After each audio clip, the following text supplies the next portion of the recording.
So in 2009, I had the chance to kayak down the Erie Canal, and one of my goals was to lock through. So come join me and see what it's like to lock through on the Erie Canal. So here we are, approaching one of the locks on the Erie Canal, and the doors are open for us.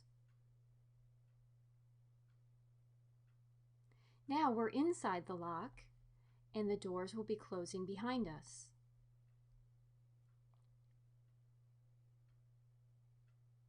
The water level is about to drop below us, so we're going to hang on to the ropes as we float downward. So now all the water has been let out of the lock, and you can see where the water level used to be, and we're much lower than that now. And here are the doors behind us. That's where we came in. So you can see how much lower the water is now. Now the doors in the front are opening for us, and we're about to go out.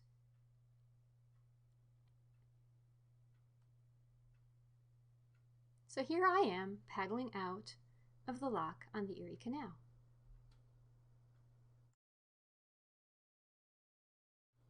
So here we are in the other part of the canal, and behind us you can see the lock that we just paddled through. Now here we are on our way back. You can see the lock in front of us with the doors closed. The water level is higher inside the lock than it is outside the lock, so what they're doing is opening the sluice, the water is rushing out, and the water level is getting lower inside the lock. Now the doors are opening for us.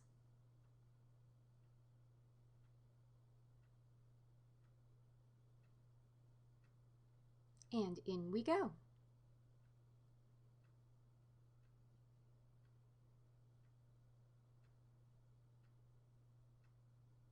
So now we are inside the lock once again, facing the back doors, and the water level will rise and will float up with it. Now here's a picture of the old Erie Canal. Notice this bridge over the old Erie Canal. It gives you a sense of low bridge, everybody down. Here's the towpath where the mules used to tow the barges along the Erie Canal. And here's a picture of the modern day canal, and this is a modern day barge. You can see how much bigger it is, but the canal is much deeper and wider than it used to be too. Here is an old lock that was abandoned in 1914 from the old Erie Canal. You can see where the water used to run through the middle of it. And here's my husband walking along the top of the lock. This is where the mules used to be walking to tow the barge.